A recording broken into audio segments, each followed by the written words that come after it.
RT गणित कक्षा 10वीं में आपका स्वागत है। आज हम लोग प्रश्नावली 6.5 में ही प्रश्न क्रमांक 12वां सॉल्व करेंगे। तो आइए सबसे पहले प्रश्न पढ़ लेते हैं। इसमें दिया गया है दो खंबे जिनकी ऊंचाइयां क्रमशः 6 मीटर और 11 मीटर हैं, समतल भूमि पर खड़े हैं। यदि इनके आधारों के बीच की दूरी 12 मीटर है तो इनके ऊपरी सिरों के बीच की दूरी ज्ञात कीजिए। तो इस प्रकार के प्रश्न में आपको प्रश्न पढ़ते जाना है और चित्र बनाते जाना है। तो आइए सबसे पहले हम प्रश्न को ध्यान से पढ़ते हैं और उसमें जो भी लिखा है उसके हिसाब से चित्र बनाते हैं। जैसे इसमें लिखा है दो खंबे जिनकी ऊंचाइयां क्रमशः 6 मीटर है और 11 मीटर है। तो इससे ये पता चल जाता है कि एक खंबा छोटा है और दूसरा खंबा उससे बड़ा है। छोटे खंबे की ऊंचाई 6 मीटर है और बड़े खंबे की ऊंचाई 11 मीटर ही होगी। तो चलिए सबसे पहले तो हमें दोनों खंभों को बनाना चाहिए, एक छोटा और एक बड़ा, और उन्हें 6 मीटर और 11 मीटर दर्शाना है। तो इस तरीके से सबसे पहले हमने दोनों खंभों को बना लिया। अब प्रश्न को और पढ़ते हैं। तो प्रश्न में लिखा है कि ये दोनों खंभे समतल भूमि पर खड़े हैं और इनकी आधारों के बीच की दूरी 12 मीटर है। तो दोनों खंभों के नीचे एक समतल भूमि बना लेते हैं और वहां पर दोनों आधारों के बीच की दूरी 12 मीटर भी दे देते हैं। तो चलिए चित्र में देख लेते हैं। तो ये जो दोनों खंभे हमने बनाए हुए हैं इनको हम नीचे से मिला देते हैं क्योंकि ये दोनों समतल भूमि पर खड़े हैं। तो इस तरीके से आपको मिला देना है। और क्वेश्चन में लिखा है यदि इनके आधारों के बीच की दूरी 12 मीटर है। ये क्वेश्चन में लिखा है इनके आधारों के, आधार यानी निचला हिस्सा। तो देख लेते हैं चित्र में। ये पहले खंबे का आधार है, ये दूसरे खंबे का आधार है। दोनों के बीच की दूरी 12 मीटर वहां पर दी गई है। तो यहां पर हम लिखेंगे ये रही 12 मीटर।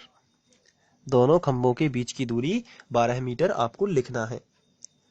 तो क्वेश्चन में और आगे पढ़ लेते हैं क्या लिखा है। तो इनके ऊपरी सिरों के बीच की दूरी ज्ञात कीजिए। तो इनके ऊपरी सिरों के बीच की दूरी निकालना है। तो चित्र में हम देख रहे हैं कि इस तरीके से दोनों सिरों के बीच की दूरी हमें निकालना है। तो हम इनको भी मिला देते हैं। तो इस तरीके से हमने मिला दिया। अब इन जो बिंदु जो है इनको हम नाम दे देते हैं कुछ भी। यहाँ पर ए, बी, सी, डी हमने ये नाम दे दिया। अब हमें ए भी ज्ञात करना है, यानी दोनों खंभों के सिरों के बीच की दूरी हमें ज्ञात करना है। तो इसके लिए हम एक काल्पनिक लाइन यहाँ पर खींच लेते हैं और ये इसलिए खींची गई है ताकि हम त्रिभुज ले सकें और दोनों सिरों की बीच की दूरी ज्ञात कर सकें। तो हमने एक लाइन खींच दी। अब इस लाइन में, इस चित्र में कुछ खास बातें हैं, आपको ध्यान देना है। ये एक चतुर्भुज बना हुआ है। तो ये जो एडी है ये आपको दिख रही होगी पूरी 11 मीटर की है, ए से लेके डी तक ये है 11 मीटर। लेकिन इसमें से यदि बात की जाए कि यहाँ पर एक पॉइंट दे देते हैं कोई भी नाम, जैसे ए बी सी डी हो गया, यहाँ पर हमने ई नाम दे दिया ई। तो जितनी बीसी होगी उतनी ही ईडी होगी, यानी ईडी कितनी होगी 6 मीटर। तो इसको हम लिख लेते हैं कि ईडी कितनी होगी 6 मीटर। तो यहाँ पर हम लिख लेते हैं। तो ये आप चित्र में देख रहे हैं कि ईडी 6 मीटर होगी। तो पूरी ईडी 11 मीटर है और एडी 11 मीटर है, लेकिन ईडी केवल 6 मीटर है। तो ये ऊपरी हिस्सा कितना बचेगा, 11 में से 6 जाएंगे तो 5 मीटर। तो ऊपरी हिस्सा बचेगा केवल 5 मीटर। तो इसको भी हम लिख लेते हैं।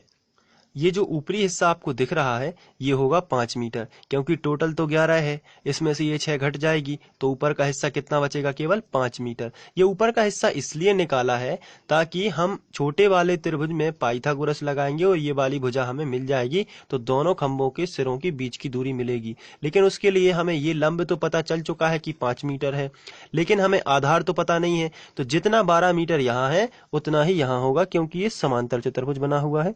तो 12 मीटर यहाँ भी होगा। तो जितना यहाँ उतना यहाँ। ये दो भुजाएं ज्ञात हैं और तीसरी हम पाइथागोरस से ज्ञात करेंगे और दोनों खंभों के सिरों की बीच की दूरी निकालेंगे। तो इसके लिए हमें एग्जाम में जैसा लिखना है हम उसी तरीके से स्टार्ट कर देते हैं और सबसे पहले हमें जो दिया गया है हम उसी तरीके से लिखेंगे। तो इस तरीके की कुछ भाषा आपको लिख लेना है, जिसमें मैंने लिखा है माना एडी और बीसी दो खंबे हैं। एडी और बीसी आपको मालूम है कि ये दोनों खंबे हैं जिनकी ऊंचाइयां क्रमशः 11 मीटर और 6 मीटर हैं। यानी एडी की जो ऊंचाई है वो 11 मीटर है और बीसी की जो ऊंचाई है वो 6 मीटर है। तो इस तरीके से पहली लाइन आपने लिखी। इसके बाद आपको चित्र में जो आपने बनाया है वो आपको लिख लेना है। जैसे ए बराबर 5 मीटर, यहाँ पर आप देख सकते हैं ए कितना है, 5 मीटर। साथ में यहाँ पर आप देखिए डीसी और बीई दोनों डीसी, ये वाली डीसी और ये वाली बीई दोनों ही 12 मीटर हैं, तो आपको लिखना है 12 मीटर। साथ में बीसी ईडी, आप ये देखिए बीसी और ईडी ये 6-6 मीटर की हैं। तो ये आपको चित्र से जाके लिख लेना है। अब सबसे ऊपर वाला आपको जो दिख रहा होगा त्रिभुज ए बी ई, इसमें आपको पाइथागोरस प्रमेय लगाना है और ये वाली भुजा ए बी ज्ञात करना है, दोनों खंभों के सिरों के बीच की दूरी। तो चलिए अब हम शुरू करते हैं। समकोण त्रिभुज, और ये देख लेते हैं कौन सा है। यहाँ पर बना है 90, क्योंकि यहाँ पे 90 है। तो ये ए ई बी में, समकोण त्रिभुज ए ई बी में पाइथागोरस प्रमेय से, ए ई बी में पाइथागोरस प्रमेय से।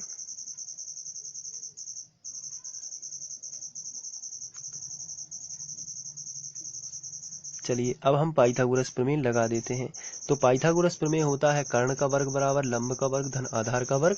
यहाँ पे देखिए चित्र में समकोण के सामने की भुजा कर्ण होती है, यानी ए बी जो है वो कर्ण है। तो ए बी का वर्ग बराबर लंब देख लेते हैं क्या है, लंब ए ई है और आधार क्या है बी ई। तो ए ई वर्ग प्लस बी ई वर्ग, तो ए ई वर्ग प्लस बी ई वर्ग, इस तरीके से हमने लिख लिया। ए बी तो हमें ज्ञात करना है, तो ए बी हमने ज्यों का त्यों लिखा। ए ई का मान देख लेते हैं कितना है। तो ए ई हमें दिया गया है 5 और बी सी दिया गया है 12, दोनों लिख लेंगे। तो हम लिखेंगे 5 का वर्ग प्लस 12 का वर्ग, ये इस तरीके से लिख लिया। अब हमने आगे लिखा बी ए बी वर्ग बराबर 5 का वर्ग 25 और 12 12 144 हो जाएगा। तो 144 और 25 को हम जब जोड़ेंगे तो ये हमें मिलेगा 5 और 4 9, 6 4 और 2 6, 169।